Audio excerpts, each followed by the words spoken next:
Hello everybody, what's up?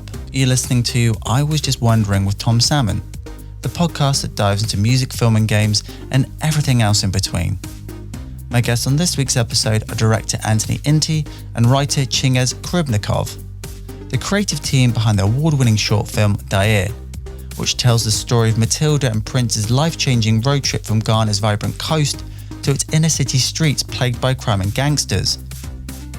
We jumped into Anthony and Chingiz's experience of how they first met studying film at the Royal Institute of Theatre, Cinema and Sound in Brussels, how Boaz Yakin's film Fresh influenced their shared creative vision, and what's it like being European-based filmmakers shooting a short film in Ghana. And if you love this episode, leave a small tip in my Bitcoin jar, as it really helps the podcast. You can find the address to my Bitcoin wallet in the show notes below.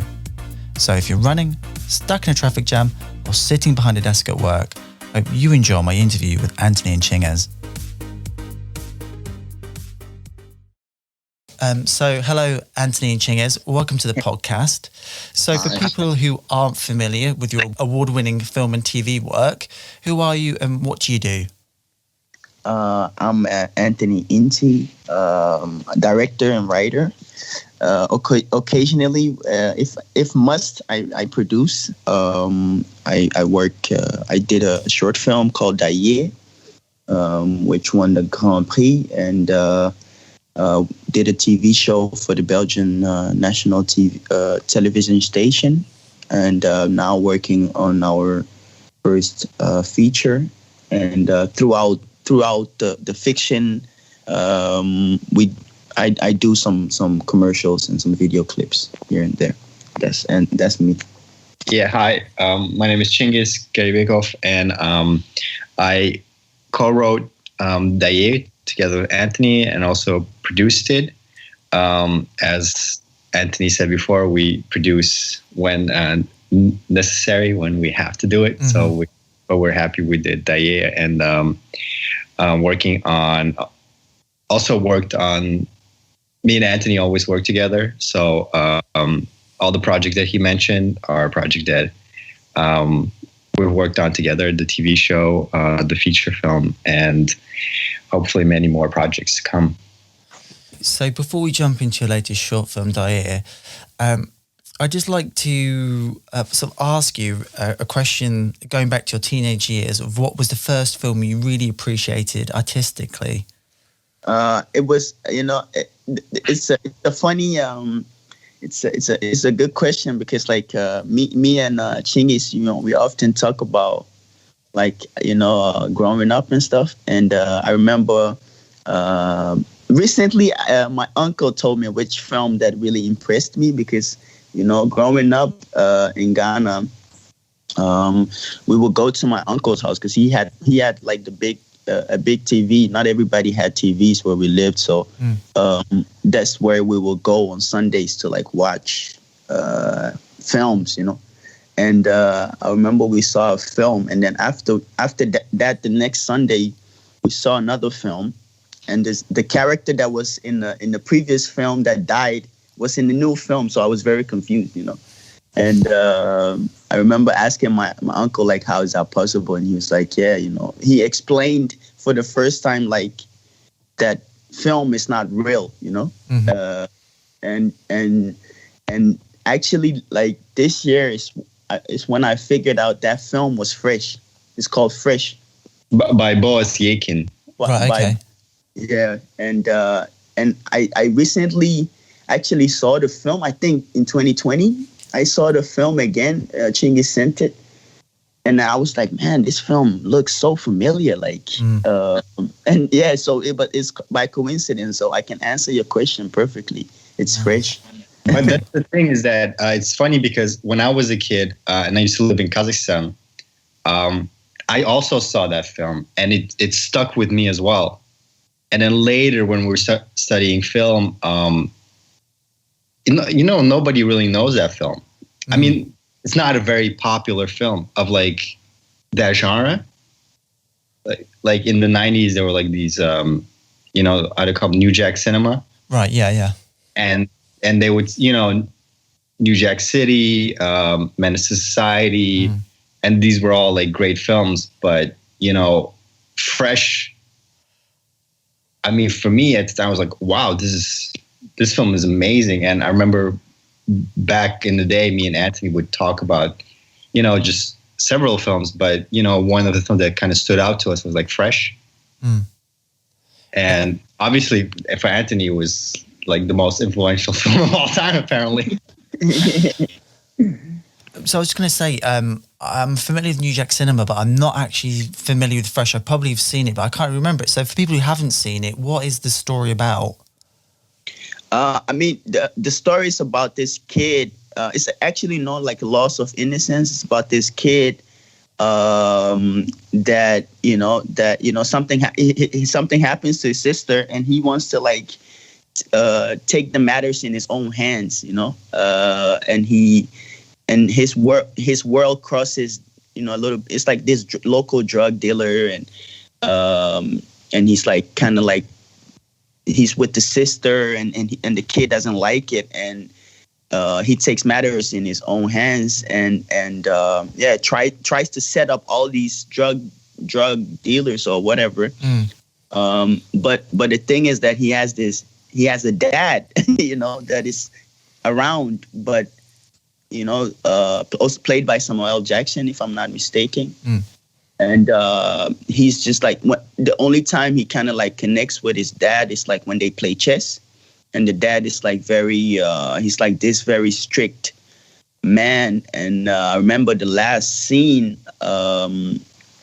like he always tells his boy to man up. And then, after a journey of trying to set up all these drug dealers, he sits down to play chess with his dad, and then he starts crying. And that was super powerful. But it's like it's this journey of a kid that his past crosses the adolescence, the adult world, that's kind of like what it's about, actually. That's really interesting in terms of that. And then also in terms of the two different places you come from, sort of geographically, I guess, because you, Anthony, grew up in Ghana, and Chingiz, I'm sure you mentioned you were from Kazakhstan, and then you ended up studying at the Royal Institute of Theatre and Cinema in Brussels. So what made you want to study at that particular school, and how did you two meet each other? The thing is, I didn't move to Belgium to study film. I'd moved to Belgium when I was young. I was 9, 10. And then later it came the decision to study film and study in Brussels. There are only a few film schools in Belgium, which is actually quite a lot because Belgium is pretty small. Decision to study in Brussels. It's I mean, for me, it's just, Brussels is the most exciting city, and where you want to get inspiration is, I mean, it's the city is a deciding factor, Right. But, meeting with Anthony is kind of like, obviously we were in a school with not that many people of foreign descent.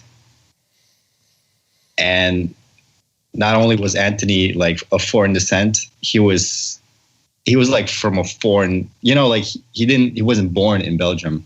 And that's something that I guess it wasn't like playing in our minds, I think, but like you kind of realize, oh yeah, we're both not from here. And I think it connected us at that point. Am I wrong? Do you disagree, Tone? Hey, I disagree. No, no, it's exactly. For me, like meeting Chingiz, and Chingiz coming from the other side of the world, and me coming from the other side, we still had like a lot of similarities when we spoke about stories, or what kind of stories that we thought were interesting, or so yeah, we just connected. And also like how we work, like we have this, I don't know, we have a special way of working. I think working with, I always say, teamwork works best, but it's not easy to work in a team, obviously. And if we yeah, I don't know, it just happened organically that like for instance, like Fresh is like, it's a big coincidence that we, as a kid, we saw these two films, and that later will become like an inspiration for storytelling, and that he saw it in Kazakhstan and I saw it in Ghana, and it's like the beauty of why we want to make films also. Like, you can reach people from all over the world. So the starting point of why we wanted to make films connect, it just made sense, and so we started working together. Like, in the beginning, in film school you have to do everything, so it was like Chingiz, I filmed for my stuff, I filmed for his stuff, we edited together, like, so we were just like searching for our voices together, and that's how the collaboration turned into, and we've been working together ever since, actually. So from that first initial collaboration, how have you maintained a healthy and unified and creative partnership? Because obviously, as individuals, your tastes have changed and your points of view have probably sort of changed, but how have you kind of sort of let that sort of be able to sort of like grow, but also maintain that creative partnership? A lot of times, because when we're like, a lot of times when we're separate, like, the same things interest us, So I'm always surprised by like when we watch a movie and we talk about it later, and he would talk about it with somebody else. The same scene would, stay with us. Right. And it's, we can't help it, Obviously, besides that, Anthony is like a brother to me, so, so it, oftentimes we're not even working, we're just hanging out, it feels like almost like it's more like a coincidence that we're also doing film. Like, I feel like we're brothers, so, making films is like a pastime. Although it's very, very difficult and exhausting pastime. No, but like, I mean, that's something that I think crosses minds, because of course, like, two individuals, will never always think alike. But to like, till now, we are on the same page when it comes to, and of course we don't always like agree on stuff, but like, I think we understand each other, and if you, as long as you can do that, and you can understand and you can see it, we will always be able to work together, apart from like being great friends. I think let's say something happens and our visions changes, we might maybe not work together, but we will stay brothers. You know what I mean? But the fact that we also connect so much, I think, benefits our working relationship also. I remember we were in Les Arcs. I don't know if you know about the festival, and I got this question also from a producer, and he said like, who do you like to collaborate with? And I said, like, for me it's Chingiz, and it feels like when we are collaborating, it doesn't really feel like we are collaborating. It feels like we are having conversations and creating at the same time, and it feels like I'm like creating with my my brother, and we are just making stuff, and that stuff happens to touch people or something. And I remember the guy said, like, when you said he's like a brother to me, I stopped listening. And then he was like, and then he said something like, because brothers, like they fight and and all things, and then what, that doesn't make that scares me, because I'm like, what if you guys start fighting, and then the project doesn't go through. But I'm like, yeah, I mean, you could look at the Coen brothers and the whole, and others, Yeah. and because like I think it is a dangerous thing, but I think that's what you need to be able to collaborate on this on I mean, when it comes to vision and filmmaking, you know, because like you said, there, yeah, you know, sometimes somebody might have another vision than the other, but I think if you can see it too, you know, 'cause sometimes Chingiz will explain something to me, and maybe and even though it might not be the first thing in my head, I'm able to see what he's trying to tell me, you know, and vice versa, you know, like Chingiz was not born in Ghana, but you know, this is the third time we've done a project in Ghana, right. and you know, like it just feels like he sees it and he understands, and he also tells me stories about Kazakhstan and we work on that, and I think the reason that we are able to do that till now is it's because we can see what the other is trying to say, and even though it wasn't your first idea or whatever, I think as long as we can always see what the other is trying to say, or that we can keep collaborating. So just moving on from that, so what's the why story about, and why did you want to make this particular film? All right.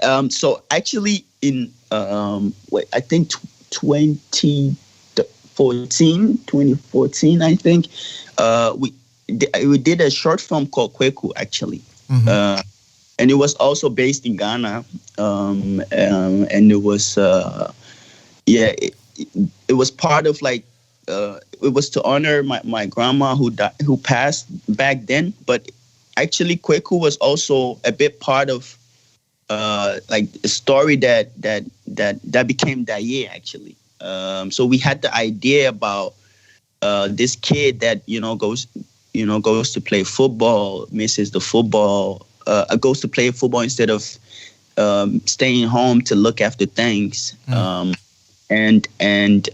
gets into and kind of like loses time, he loses the time and goes back, and mom tries to beat him up, but he dodges the slap, and I don't know if you know about like in Ghana you don't dodge a slap.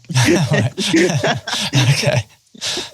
Like if you dodge a slap, you might you gotta run. You have to let your mom calm down for a little bit, and this happened to me,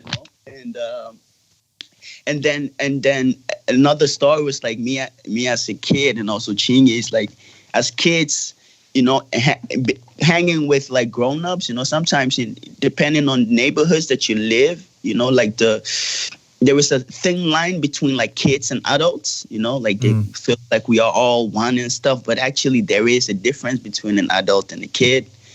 And that innocence of children could come into danger when their path crosses with the adult world. And so like these two events and ideas were like the starting point of Daye. And that was like 2014. And we wanted to do Daye actually before Boy.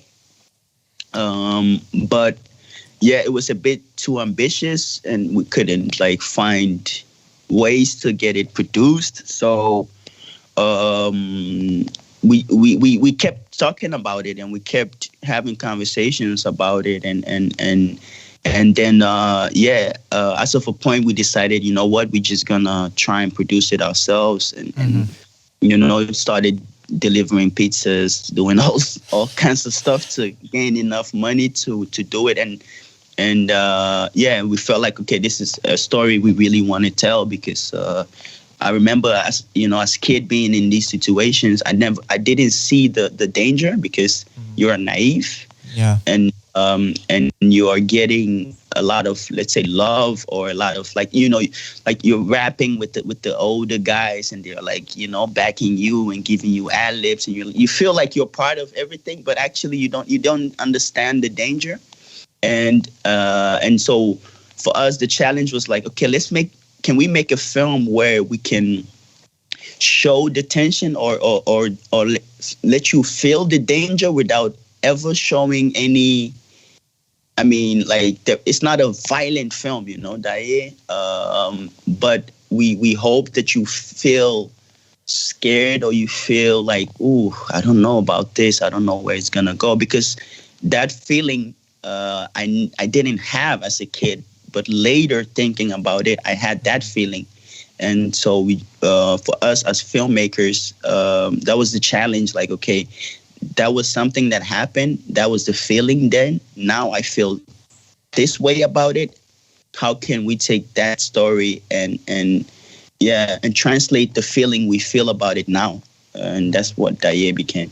Chingiz, was there anything you'd like to add to that as well? No, you know what?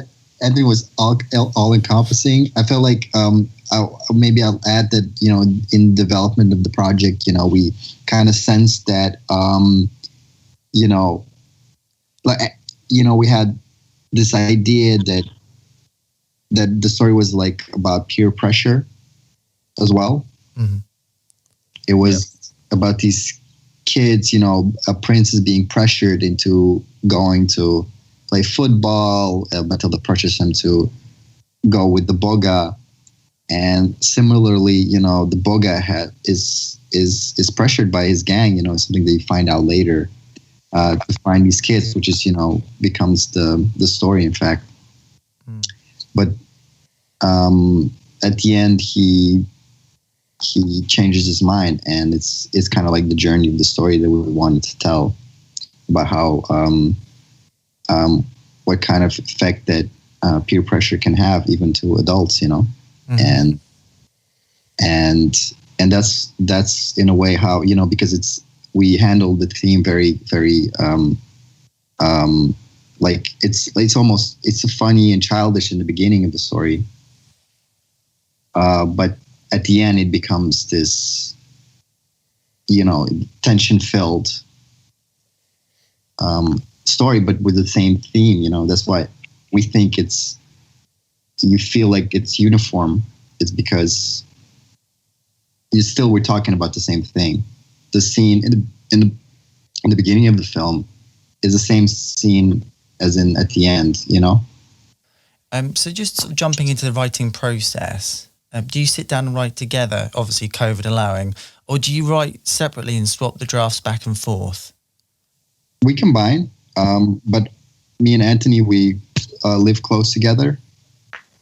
And here in Belgium, you're allowed to have one contact that you see regularly, and for me is Anthony, and for Anthony it's me. So we oftentimes come. I think that's what Chingiz thinks, but you know, I have a few different folks come in and out. No, but sometimes we do Skype when necessary. We kind of do it. We have different approaches depending on the schedule or the. Just what feels natural. Yeah, but most of the time we are. You know, I remember in the beginnings we used to be on Skype a lot, like because, like sometimes like we'll call each other like in the night, you know, have an idea like, oh man, what you think, you know? Yeah. Or you know, like Skype calls. I remember back in the days, then like somebody would text somebody like at night, like yo, let's, and then we'll hop on Skype like how sleeping, like oh okay. So it kind of like it's just what the idea or how we work on it is very you know, it's very like everything. Sometimes we're together. We could be on the train. It could be wherever. But when we are writing the script, most of the time we are in the same room, you know. But like, you know, there is these programs where you can write together, you know, like I'm on my laptop, he's on his laptop, but we are writing on the same project. we start writing like at the complete end, actually, in the sense of like, for us, everything has to make sense before we start writing it down in a script form. So I mean, everybody works differently. Like we kind of like make a puzzle, and the puzzling is something that we do everywhere. Like sometimes we're on the train, we start puzzling. Sometimes I remember we'll be at parties and we're puzzling. Yeah. Like, so it's like what kind of energy that we feel or whatever. Right. But then once the puzzle is done and we know what we're gonna write, so we sometimes we even split up. Like, okay, you start from bottom up and I go bottom down, and then we read through. So so that's kind of like how we work. We write a scene, and Anthony rewrites my scene, and he writes a scene, and I rewrite his scene, and then we just go back and forth, and then come to like, oh no, and then we'll discuss it, and we'll say, oh no, maybe it's better if, and then it just yeah. Oh, sometimes we even live stuff out. Like I'm like, okay, I could be like, I can't come up with a dialogue or something, but it should feel like this, and while and then Chingiz can come over and he has that, so it's very organic how we work. Yeah. So yeah, I mean, I'm very happy. I'm not gonna lie, because this industry, it takes a long time, and being with to being able to write with two, I think it's a blessing. Yeah, it's a breath of fresh air. Yeah. So who was the first person to read the finished draft of the script, and did they give you notes and feedback on the story and characters? Good question. That didn't exist. We didn't do that. I mean, our own selves, I guess. Right. No, the thing is like we were saying, like in the beginning, there were the people were like interested, but then also not completely. And we didn't feel, let's say, connected to like somebody to produce it or to join the adventure with us. At the end, there was a production company whom we work with. We're gonna do a feature with Caviar, who chipped in a bit at the end. Right. But it was just so, like some production companies said yes, and then last minute they backed out. So we were, because of those reasons and also like bad experiences we've had in the past, we are a bit paranoid to already start giving out script if we are not sure you're going to be a part of the project. And so at the end, it was just like me, Chingiz, my dad, and the cameraman, so. Oh, wow. And so, and actually we finished the complete script in Ghana itself, like literally, what was it, Chingiz? Was it 1 week before the shoot or 2? Like a week and a half, something like that. For the shoot, that we completely wrote it down because, but I think we'll get to that later, because during the casting process, because originally it was based on a story about two boys, actually, and yeah, with the casting, a girl came in and she was amazing. She fitted all the characteristics, so we had to last minute kind of like change a few stuff. But yeah, so like once the draft was done, to be honest, it's just like PJ, the cameraman. So people who were just there, the crew people read it, and then we just shot it, but there was nobody from outside, like I don't know, like an extra producer, or it's like somebody from outside of the crew who read it. No. Right. No. But in my school, they had an idea of what the film was gonna be about, so they knew what they were gonna see. But I mean, a lot of people hadn't read the script. No, actually, no. Yeah, the thing is, before we went to Ghana, we had this feeling like, going there, we actually didn't know how much we would be. Like, we felt like we could do everything, but we didn't know. Yeah. So going there, if it was like figure out, can we do this scene? And then we'd just like, we'd write and come up with different scenes. And it was really during that month of shooting, 3 weeks of pre-production that we figured out, okay, this is all that we can do. And then we wrote it as fast as possible. We never had any feedback on the screenplay though. That's that was that. And also, like, for instance, like, I mean, I think I always feel like as a director in Chingiz, writing it, and we feel like if we know exactly what we want to tell him, because this story has been with us for a long time, and the reason why we want to tell it, and it was so clear that if you trust us, like, that's also what we said to everybody that joined the project, and also we were a bit lucky that we worked with people that we've worked with before. So remember, like, we actually already started buying plane tickets before we even had the actual money. So we will call up the cameraman, and we told him, like, look, we how hard we are trying to get this made, but we want to go in October. What are you doing in October? And he's a very rock and roll guy, so he was like, all right, let's go. But can I read the script? And he's worked with us a few times, and he knows, like, our process, and that the script always comes late, but we know what we want to do. So he already said yes, and because he knows it will come. But this was the first time I worked with a professional actor who plays the Boga. And I know him for a bit, so I've been watching him, and I felt like he will be great for the role. But, like, for instance, he really wanted to get the script, and he wanted to read, the actor, and he wanted to read and and I remember I told him, like, look, if we get to Ghana, that will also be the first time the kids, so your co-actors will hear about the story also, and will know what to do. And so, I mean, if they can also do it, you can also do it. And I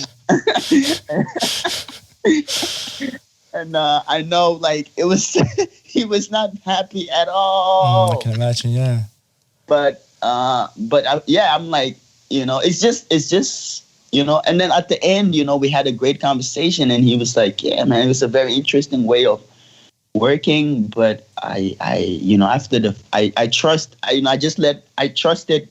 in you guys, or whatever you guys wanted to tell. And yeah, I mean, that was nice for us. But, like, let's say with the TV show, it didn't work like that, because you are working for production companies. So yeah, you get your script ready, everybody reads it, feedback goes back and forth. But because this was like our own little thing, we didn't have, the only people we were responsible for were was just us, So if we were happy, we could go, and that's a creative freedom, but that could also play in your disadvantage, that maybe you don't see anything. That maybe you don't have enough feedback, so you are, like, maybe stuck. But we just felt like we've been wanting to do this for so long. This is a story that's been with us for so long that we just had to let it out. And whoever was gonna come with us, we were gonna do this as a team together, and voila, that's what became that. So you're based in Europe, you're based in Brussels, and you want to make a film in Ghana. And I understand from pre-production, it's very sort of involved in terms of sort of casting, location, and crew. Even on a short film, it's a very involved process. So how does one, if you could talk me through a little bit of the process of how does one go from being a European production to going to Ghana and having access to, as you say, like local actors, locations, and also just buying goods and services over there, because something that occurs to me, if you're raising funds in euros, I wrote it down, like obviously there's like the Ghanaian, what's the name of the currency? I've forgotten it. Anyway,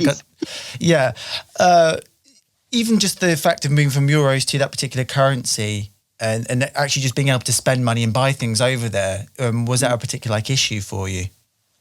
I mean, so the thing is, like, to be honest, I would have never said I'm going to Medina to shoot a short film and have my script ready 1 week before if I had nothing to do with Ghana, actually, because that would have been impossible actually. So for me, what gave me confidence is the fact that I lived in Medina, and I have a lot of, actually, like, Medina is like a big portion of my family members are from Medina. So right. So like I could, even though a lot of people even remembered me as a kid, so like place and the locations I had in my head from back in it, from being there also, and I've been to Ghana a few times after also, and so my auntie lives. I mean, the places where we shot are pretty close.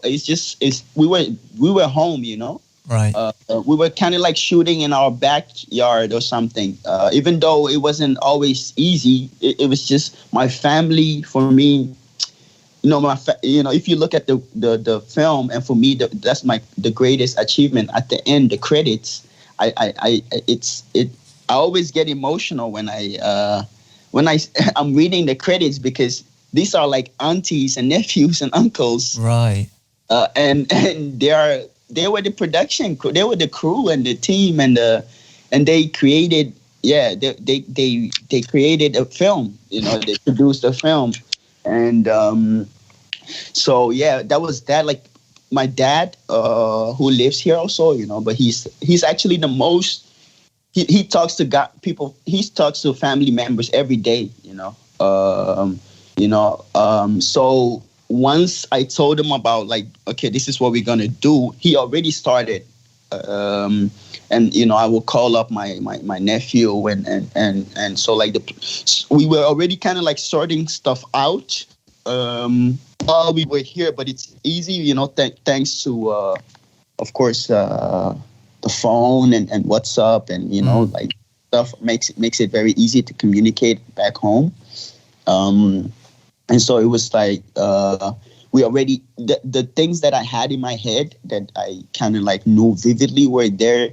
We would already let them check it out, and then stuff that we weren't sure about, like where we would shoot, like for instance the sea and stuff, because originally. The first time I went to the beach in Ghana as a kid, it was Labadi Beach. I don't know if you know about Labadi Beach, but it's like a bit more famous beach, but it's very busy. So like the scenes like at the beaches and stuff, those are stuff that you, in order to be able to shoot or to know, okay, can I shoot here? And also that's something that is outside of my backyard. Those were like more logistically difficult places, like places like like the sea and the cafes where the football match is going, like public places, But then everything that had to do with like, where the kid lives, or like the interior, or like running with the chicken to those were places that were family. I mean, there were places where family members knew people, or it was from family members itself. And so that made it very smooth to produce. Actually, production went very smooth. Here and there, we had a few issues, but my dad took care of that. But yeah, so and the family, the family, my family members, my aunties, my uncle, my nephews, they were actually doing all those pre-productions, and once we got there, we continued with them. And obviously the currency, with 100 euros you can do more there than here, obviously. But on the other hand, we didn't even have a lot of euros. so it was like, okay, I mean, this is all we have, and of course, for food and like accommodation, we stayed at my family members, and so my family really took a lot on them, and that helped with the that helped with the costs a lot, and materials. We kind of like brought a camera and the sound equipment from here, from Belgium. Yeah. And then we in Ghana there is this rental place, and there was a lady that we spoke with before we got there, and she had like some lights and some small stuff that we could use, and so it was like very small. It was very It was a very, very small team. We used 3 lights and a camera and sound, and that was it actually. And all the rest, was trying to be as creative as possible and make it feel like make it feel $1 million. But all I was going to sort of say, which was interesting to me, is there's a great level of like just intrinsic production value about shooting in those locations that you shot in, especially the cafe scenes, with the amount of people you're able to get there. Which I was just thinking, like, if you were to basically transplant this sort of story and tell a similar one in Europe, it'd be like vastly more expensive. I'm assuming. I mean, to be honest with you, us, we make films here also. I mean, we do stuff here, and it's also with a very limited budget. Even though we've proven that we are able to do stuff, it's always difficult to get budget to do stuff. So we I think what worked on Daye is the fact that we worked with a team we've been working with for a long time. So we've been doing productions with very little here also. Like, we never got big budgets to do stuff, even though we wanted to. Like our Boy and all those films are like stuff that we just had to do it for nothing, and so to be honest with you, we came to almost to a point where we were gonna shoot it here. Oh, okay. Because nobody wanted to give a little bit of money, and we felt like, okay, maybe if we don't get money, it will even actually be easier to shoot here, because I don't have to pay flight tickets, the locations. Basically, like, Ghana being my second home helped, and here being my first home helps me to get stuff done. Even though we don't get a lot of, unfortunately, we don't get a lot of money to do here. But, to answer your question, I think if we would have produced it here, it would have cost us, it would have been easier, actually. Oh, really? Okay. I would have gotten even more people to come and work on it, and they would have done it out of passion, out of love, and I guess, I hope. No, that's the thing. I'm saying, I would have gotten crews, and then probably nobody. That's the thing is, in Ghana we still had to hustle. It wasn't that easy. Here in Belgium we just have like even bigger network. I mean, not huge, of course, but we could still get things done.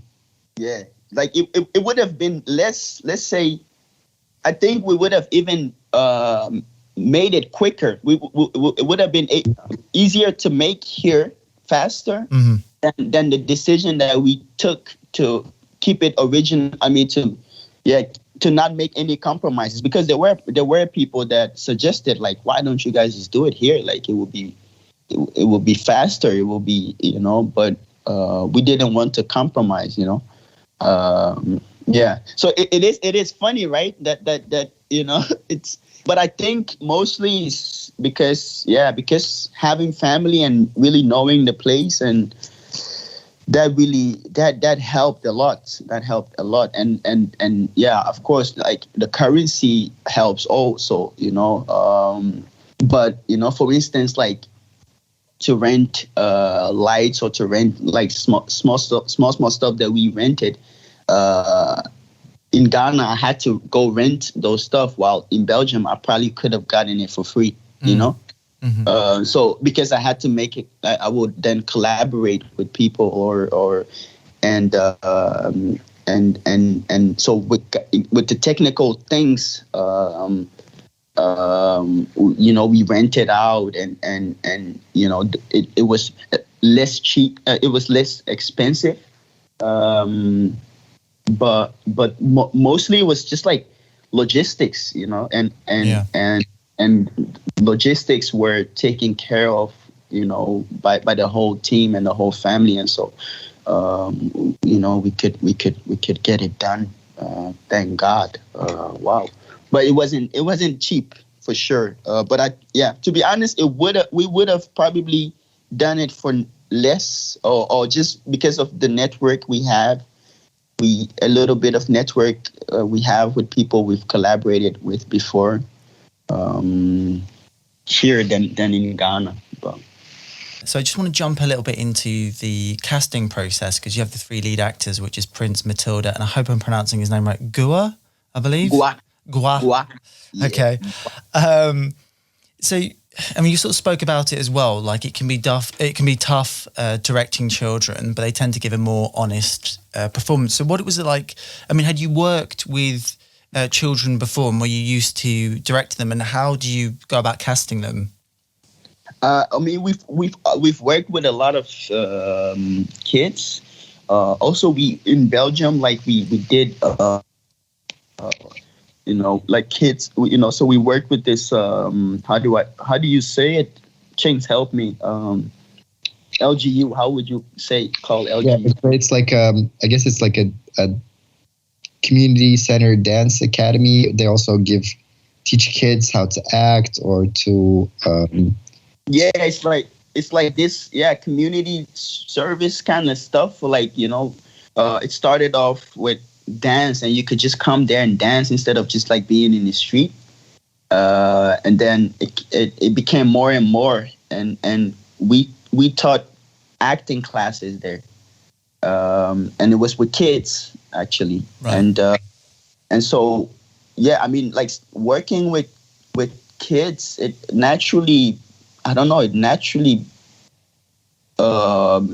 became a thing, I guess. I don't know, because in our first film, I mean, Kweku was with a kid, and then Boy is also with children, and Daye is also children and a grown up. And then we've done some video clips with like the kids that we taught in the workshop. So what we would do sometimes is like at the end of the workshop, we did like a short film, or we did a visual, an audio visual piece. Mm-hmm. And because me and Chingiz, sometimes we get like pitches to direct video clips, we kind of like pitched the kids into two video clips. Mm-hmm. And so we started we created like a short film into a music video, and then we started working with these kids, and that was before we were going to shoot Daye, so it was like a good preparation, or let's say. And the music video, by the way, it went viral when we were in Ghana. It went viral. It was crazy. And then we weren't there for it. But yeah, so it was like a good. I mean, I don't know. It's just like I feel like kids are. I also learn a lot from them, you know, directing wise, because of you have to communicate.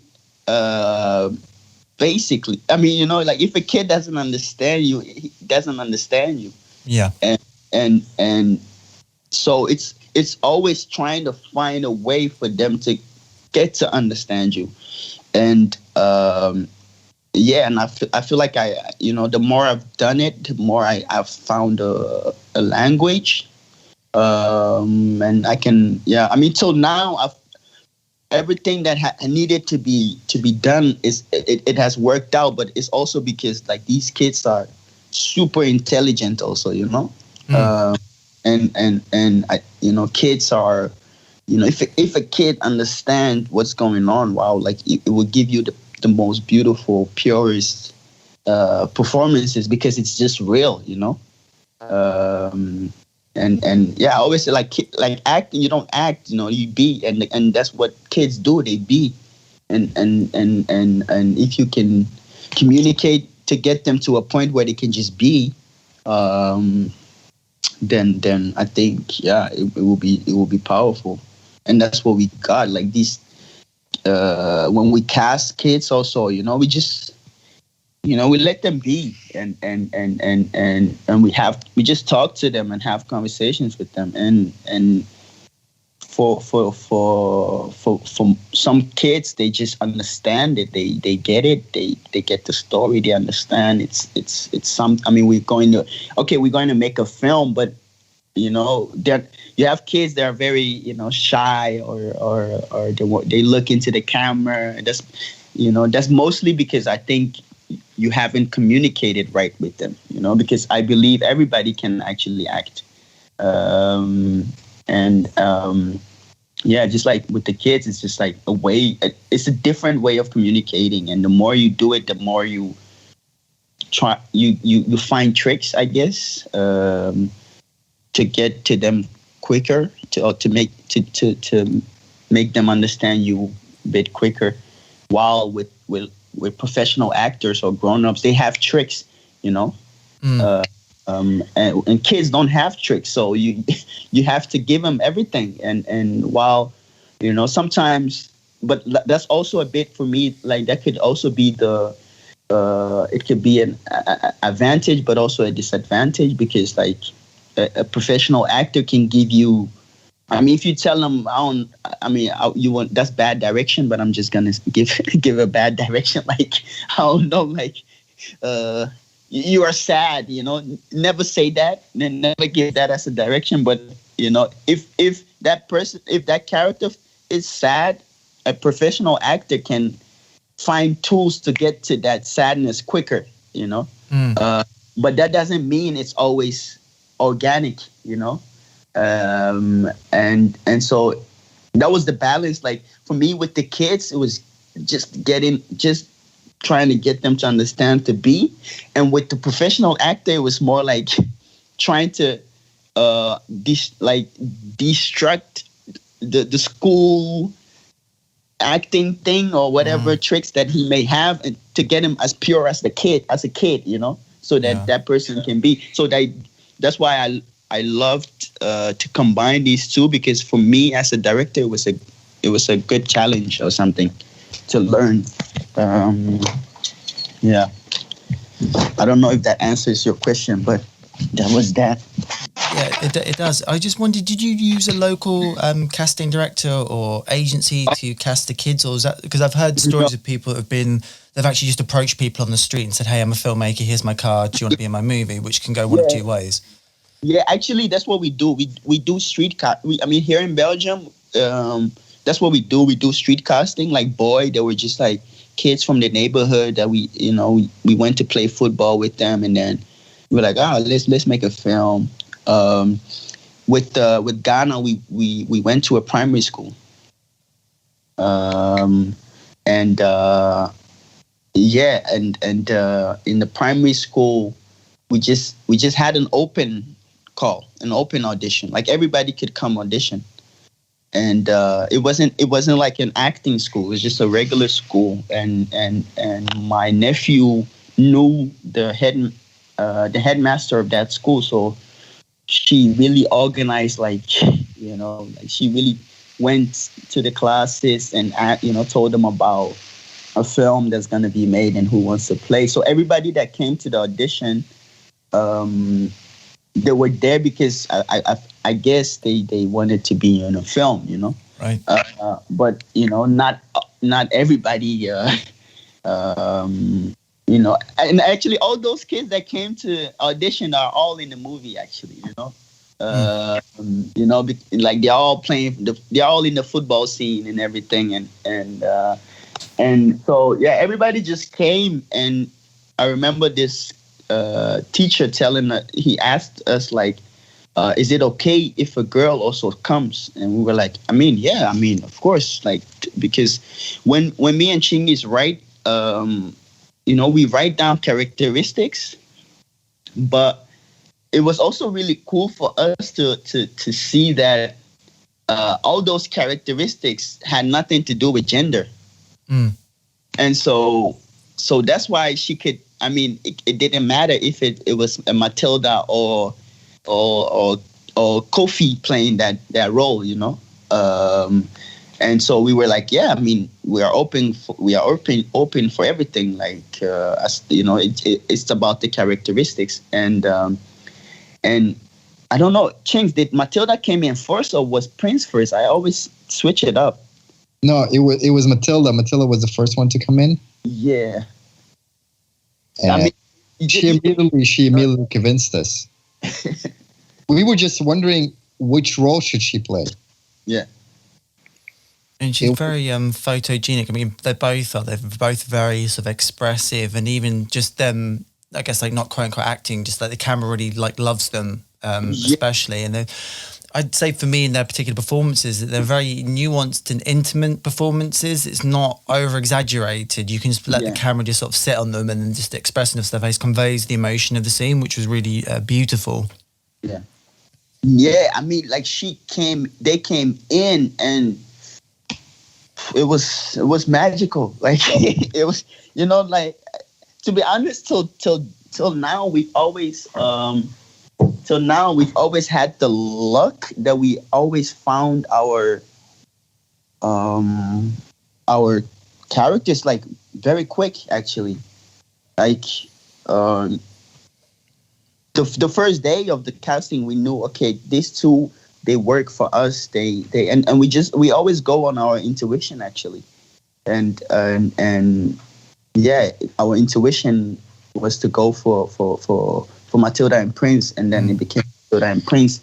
And we talked a few times. We just hanged out. We went to the market to get the clothes, like what they wanted to wear. Like Matilda picked out so we were like a family, And I think all those things helps before you start shooting, because once you say action, they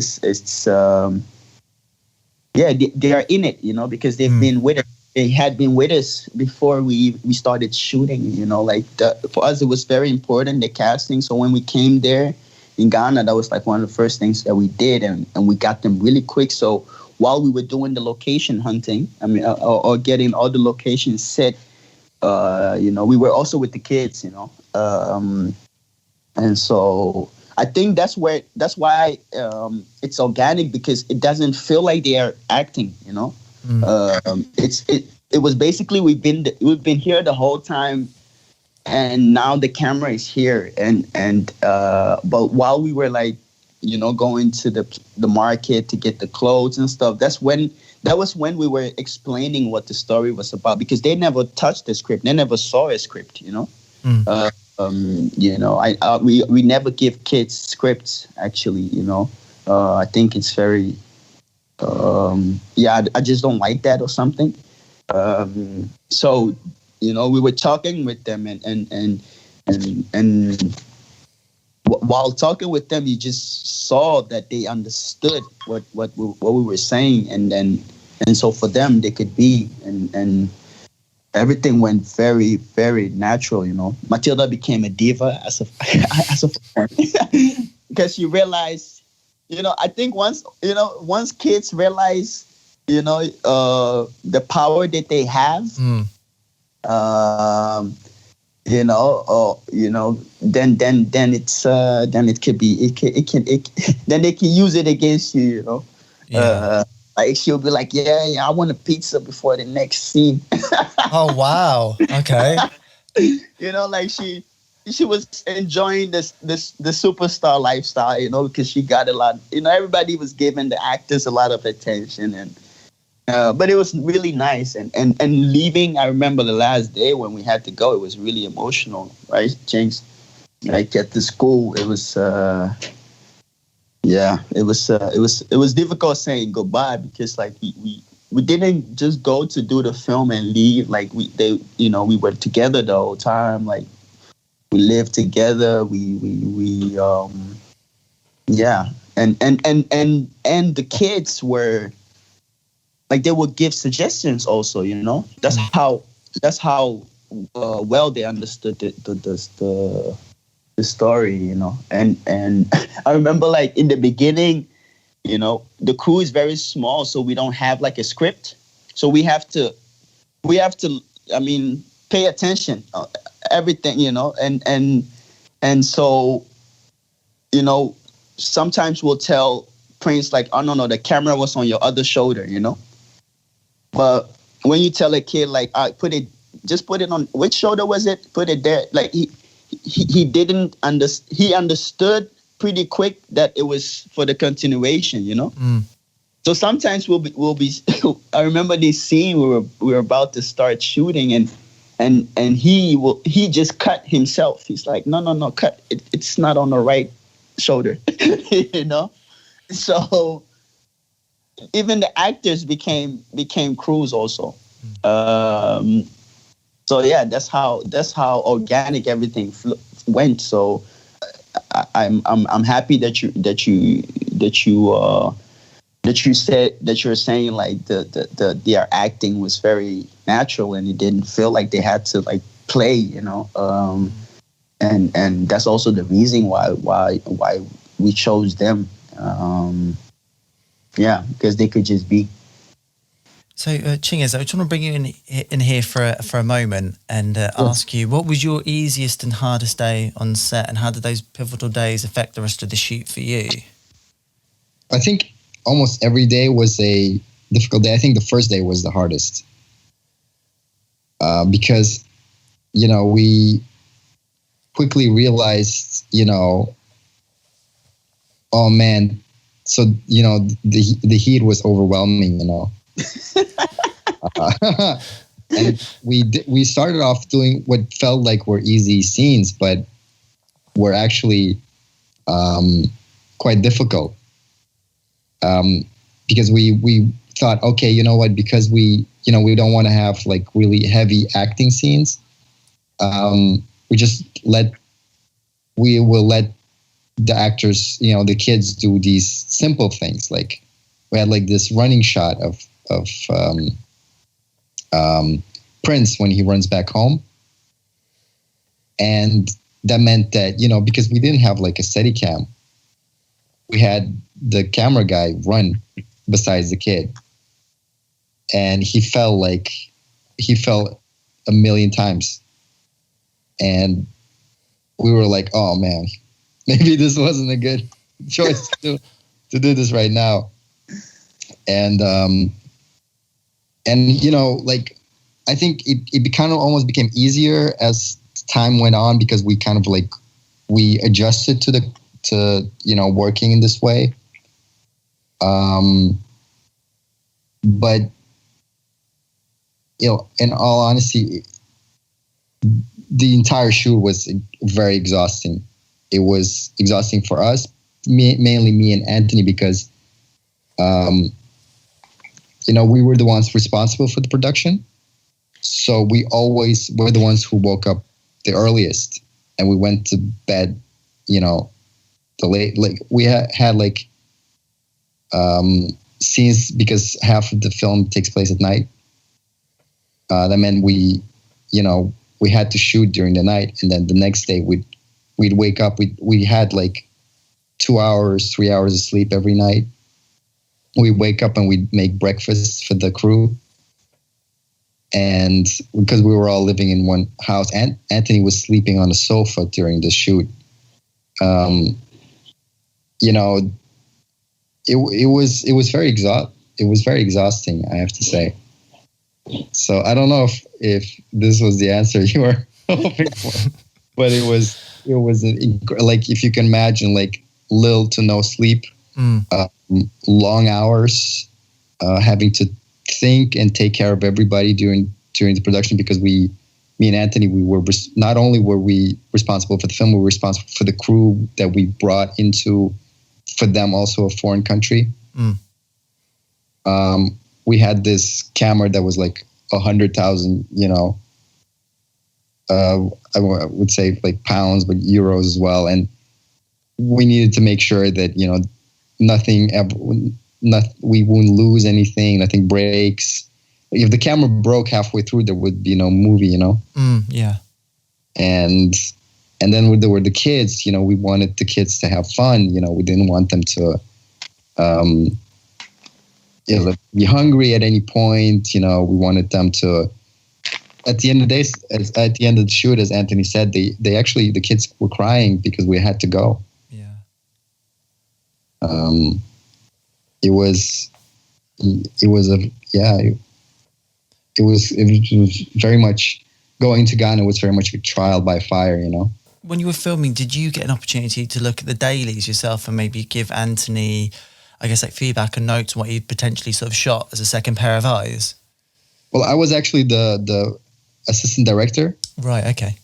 So I was always there during the shoot and working with him and discussing the scenes. And we had just the monitor, so we can always look, this. But in all honesty, we've done a lot of preparation, and the kids always surprised us every time. As Anthony was saying, they were so good that they were good in every take. They gave themselves, like they gave it all every single take, which is incredible. Like we rarely had these moments when we had to, in the editing phase, where we said, oh no, we can't use this take because Matilda wasn't good. Every take they were good. And it was just, I guess we were lucky, but lucky. Anthony is an amazing director, so and obviously he got out of them exactly what the scene needed, and the staging, because that's, you have so much freedom, but at the same time, you kind of have to limit yourself in terms of like, what we had with camera, and feels like, Anthony found like the right balance of like making it look great without you realizing how cheaply it was made, like there was like no money, and I feel like it doesn't look like it's made with like what, at some point, it's something that you won't see, but we lost the football, the soccer ball, the football. No, you guys say football. In the movie, right? Because they have like this black football. Yeah. And we lost it. So what we did was we took another ball and we wrapped it in like a black garbage bag. And you have no idea watching the movie, but like there's stuff like these, like we really had to like come up with like solutions at the last moment. But right. It's like, honestly, it's like an incredibly cheaply made film, but it's the power of cinema. You don't really see it, hopefully. And it's a lot, Anthony's way of working with the kids and the way the camera is. And PJ, who did the camera, he did an amazing job. He was also did the art direction with us and the styling and everything. So yeah, I didn't answer the question about the reels, but no, that's fine. I didn't realize. You're not. You just. I think you list. Well, I was confused because you're listed as a co-writer on some things and a producer on another. And I thought, well, you're a co-writer and the producer, and I assume being a small crew that you would have filled in multiple roles as well. So that more than answered my question. Oh yeah, absolutely. Everybody was doing, like, Anthony at some point was I mean, we did catering, like we did, like Anthony's family helped out, like they did a lot of logistics, but then we had to do it ourselves as well. We did the lighting, we helped out. Otherwise, there was, we were just too little of us to the crew was too small to kind of delegate. We had to do it ourselves. So I just want to throw out a sort of broader question, which kind of interests me, because I've interviewed filmmakers before that have moved from their home country to another one, and they've gone back and made another movie, and they've been able to reassess their relationship with their home country. Obviously, for Anthony, this would be kind of a siding on more you because you're from Ghana and you have a lot of family. Obviously, Chingiz, you're not from Ghana, but in terms of your relationship with Ghana, Anthony, did you get a chance to sort of reassess it and explore it in a different way? And for Chingiz, for you, did you get a chance to, I guess, like form a different relationship with that country perhaps you weren't so familiar with? You know what? Let's do an exercise. I answer Anthony's question and he answers mine. Let's do it. Let's do this. Anthony, you ready? Okay, wait. So give me Chingiz's question again. Okay, so for Chingy, because he's not so familiar with Ghana, he had to form a new relationship with that particular place, because I'm assuming he may have had some preconceived ideas or notions from just maybe what he'd read and sort of seen of the place, that actually being there and filming there, it informed his perspective and opinion changed the place. I mean, for Chingiz, you know what I'm saying? It was... No, go ahead. Don't answer your own question. Chingiz was very loved in Ghana, like everything that he, everybody loved Chingiz in Ghana, and I think growing up in Kazakhstan, and coming to Ghana, in the sense of like Ghana is a collective. I mean, collectivism is very big in Ghana, and that's also something that Chingiz knows about, former Soviet Union. So it's very like family is very important, So I remember coming to Ghana as Chingiz. We had to go from Anthony's family members to family members to family members to family members, because when something that me as Chingiz, I realized that in the Ghanaian culture, when you come back, so when you've been in Europe or you've been outside, you get the name Boga, that's also in the movie actually. Yeah. And it means foreigner. Even though you are Ghanaian or whatever, that's your name, Boga. Once you've left and you've come back, Boga it is. So me as Chingiz, I was also Boga, but if you are from Ghana and you come back, you are obliged to go to the family members and to announce that you are here, and then you have to tell them the reason why you are here, and so forth and so forth. But actually, it's just a way. It's actually an excuse to just see each other and drink and eat. That's it. Right. And so what you do is, either you can spread it out and you do like a week. I go there the next week, but because we were there 1 month and actually we were there for the film, I couldn't go to like outside of Accra to meet other family members. So we had to do it all in Accra, and we put everything, so that, they put everything in 2 days actually, that we met everybody. And for me as Chingiz, it was probably a bit exhausting. Always having to say no to food, but then you can't say no because you have to eat, so ended up eating like crazy and all these spices, and going back home to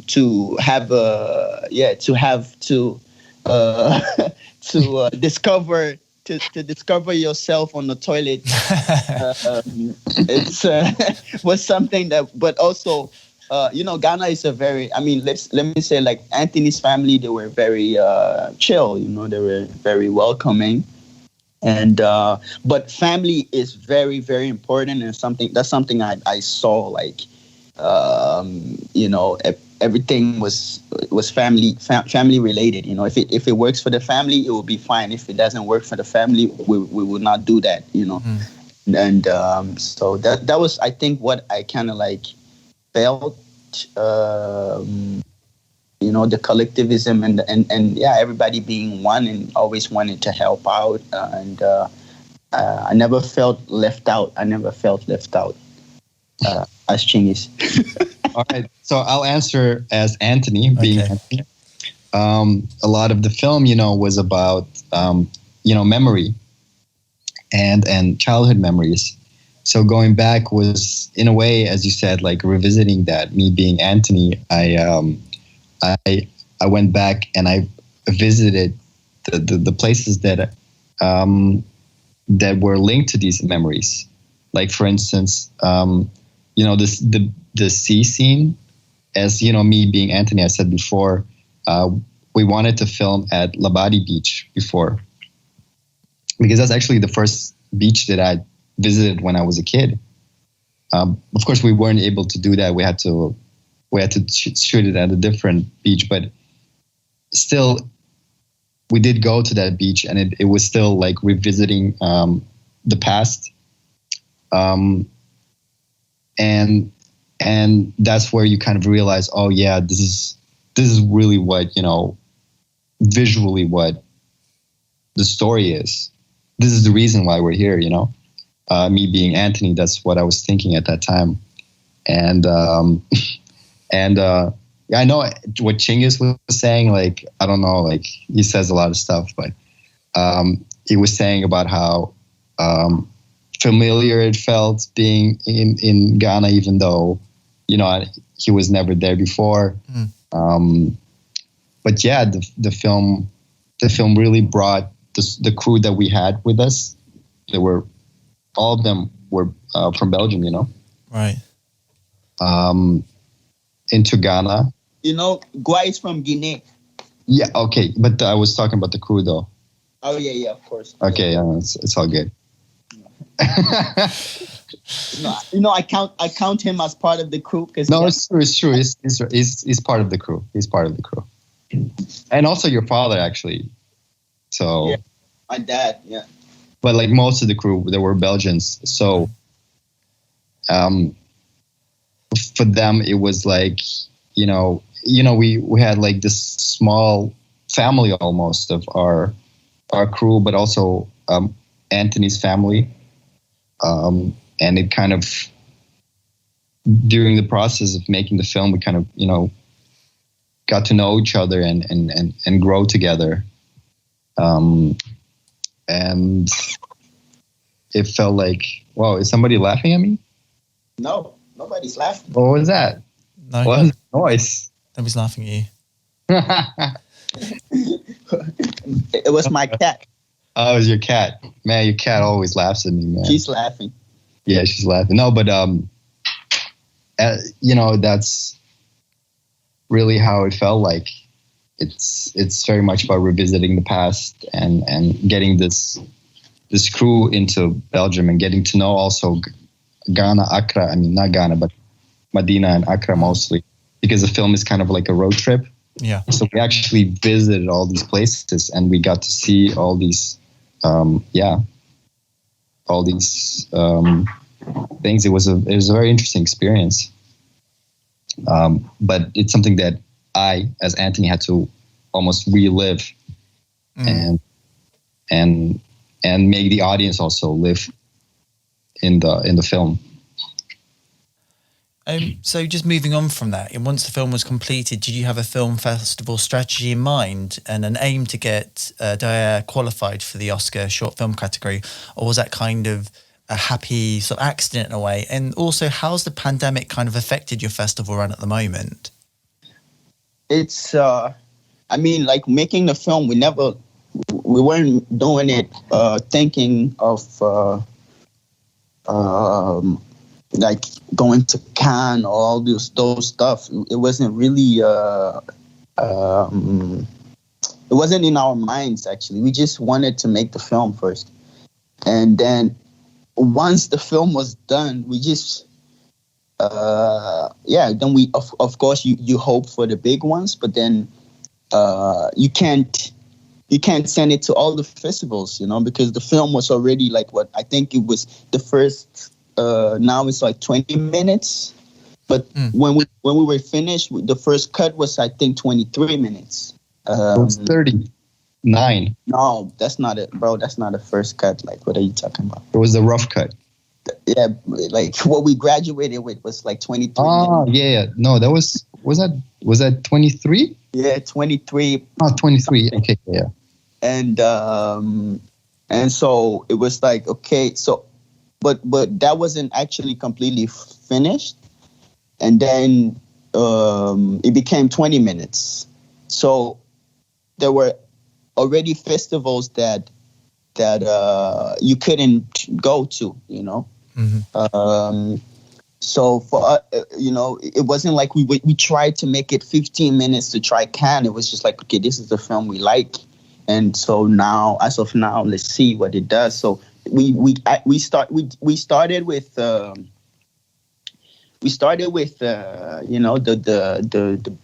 usual suspects.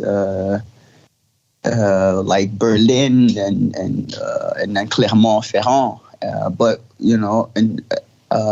6 years ago, our first film, Kweku, was at Clermont-Ferrand, and it was outside of competition, and so for us that would be great to go back to Clermont, but we had no idea. So it started in Belgium. Actually, we got selected here. The two main festivals here, and then it was Clermont, and that was it. Actually, we hadn't even sent it to a lot of festivals yet, and so once we got, in Belgium, it started in Belgium, and then we won prizes.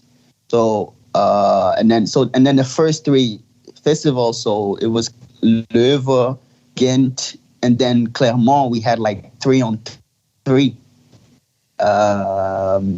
3 festivals and then 3 wins, and then and then it kind of like then it started. The film took its own route. But I felt like for me, once it was in the theaters, and we just saw the reaction of the people, then we felt like, okay, the film might have a life, but we didn't expect for it to go so far, and all the BAFTAs and all those things. That was not even a dream, we just wanted the film to travel and see the world and people, so that people could see it. But what it's doing, something that came much later. I think after Clermont, after winning the Grand Prix, everything started, like all the other festivals came, then distributors were interested, and then your film starts having a life, But it started in Belgium with the 2 wins. For us, it felt like, okay, interesting. But living in Belgium Belgium is they're pretty close-minded, I think.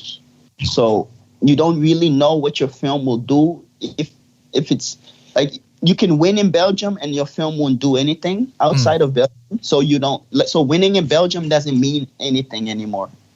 In the sense of like we feel like I don't know, it doesn't mean a lot. So for us, it was like really after Clermont that the film really started traveling. Winning in Belgium was good for Belgium, but not for international exposure. And that's something that happened after winning at Clermont. But we were very lucky, of course, with the trajectory. None of it was anything that you'd expect. Like nobody can ever expect, how a film would turn out. But so far we've been very lucky, and we're happy that the film resonates with people. And how is it? Are you still out at festivals now, I'm assuming, and are they doing like online screening? Yeah, so exactly. It's it does online screening because like a lot of film festivals and a lot of short film festivals have gone online. And yeah, it's interesting because we in a way we get to travel the world more than we would have if there was not a pandemic, you know, because the online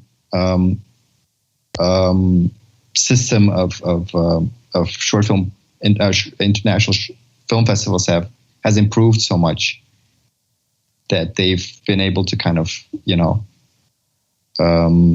before, if we weren't be able to go to a film festival, then basically we would just got an email like, oh, you know, but now they send us email, they involve us, there's Q&As online and stuff like that. We get to meet people that otherwise wouldn't have been able to meet. Just overall, I mean, what's the biggest takeaway you hope audiences will take away after watching the film? I mean, the story deals with poverty, exploitation, and greed, and yet there's an element of hope at the end of the film. Yeah, you know, we are very hopeful people, I think, and so, you know, we don't want to show things as black and white, you know. And so for us, we want the audience to sympathize with these characters, all the characters, you know, to be excited, you know, about the film because because of the genre it is, and then yeah, you know, like what we said before about innocence of children that could come into danger when it gets crossed with the adulthood. To like just keep an awareness on that, but you know, at the end, not everything is bad, you know, and stuff do turn out okay, you know. So there is hope for sure. So we don't want people thinking, oh my God, what kind of world is this? And but it's just like a slice of life, you know, and but at the end, as long as they're aware, you know, and maybe you might think twice, but live though, you know, play your football and have fun, you know, but maybe think twice. That's all. Yeah, absolutely. That's really what we were going for in terms of like storytelling. We weren't making how do you say, like, awareness film for it. It was really, it's a story to us that felt universal. Yeah, because it is about these themes of like peer pressure and so it was in a way for us to retell our own experiences, and obviously also, you know, something that the audience would relate to. Boga is not a bad guy, you know, but because he has like a knot in his stomach, you know, something that you discover later in the story, and we hope the audience will care just as much for the Boga as they would for the kids, and of course we really want to end on a hopeful note because that's how we feel like as people. So finally, my last question for you. What's your dream project if time and money wasn't an issue? Oh my God. Oh my God. That's actually the dream question. But like our dream project, bro, what would be our dream project? Honestly, it's a lot of things that we would do, I think. We have a lot of projects that we would love to do. We'd love to go back to Ghana and shoot a story that we've been working on for a couple of years now, right, Tom? Yeah. Yeah.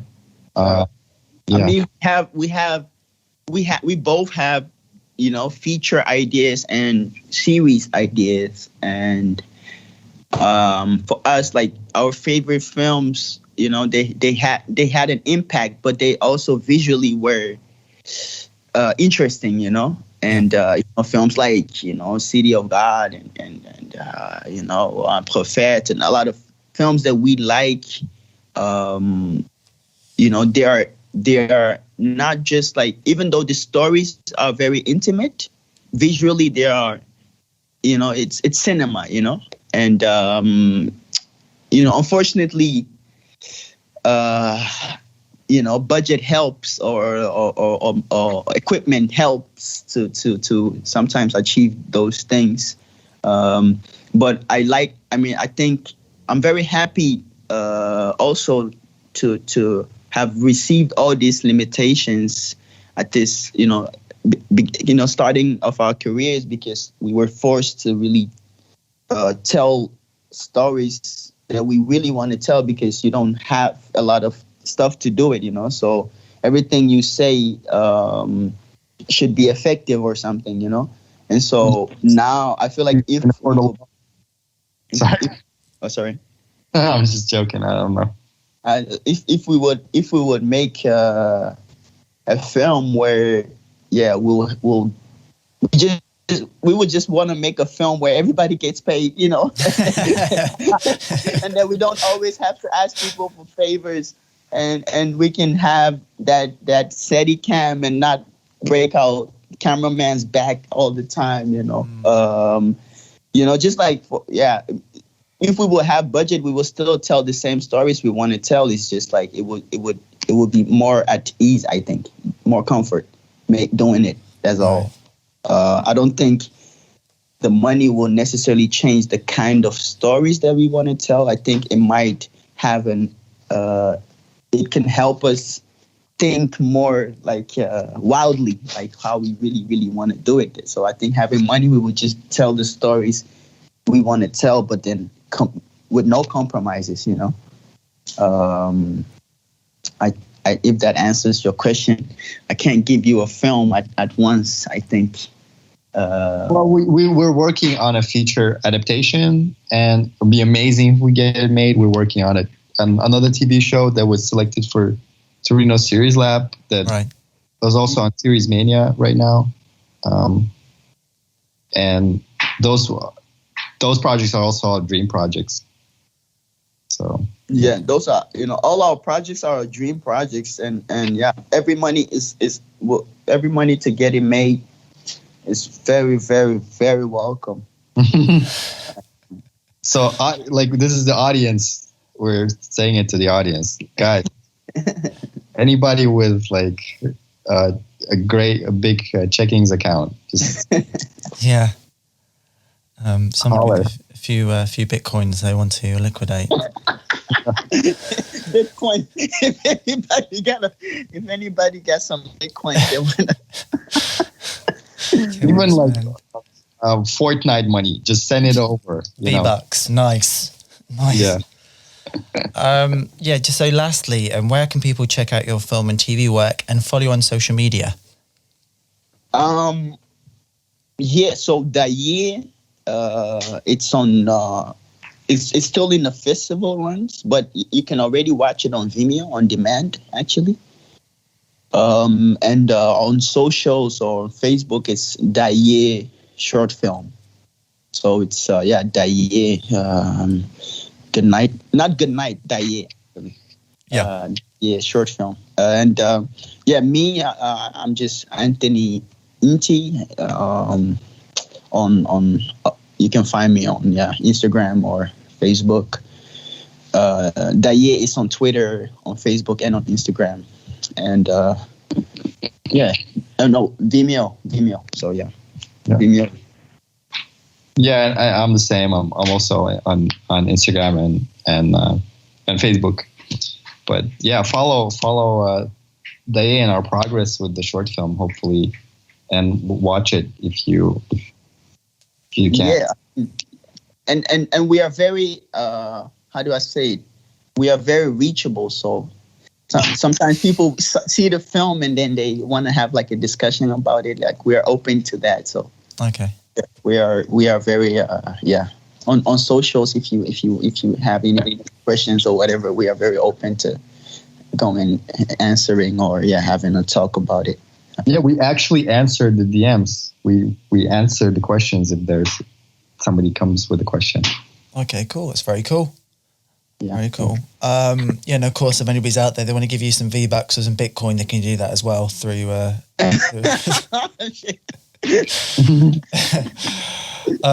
Okay, that wraps up the interview for me. That's all my questions I had for you. Firstly, I'd just like to say thank you so much for giving me so much of your time, and I really enjoyed watching the short film and talking with you about it. So thank you again for doing that. I appreciate it.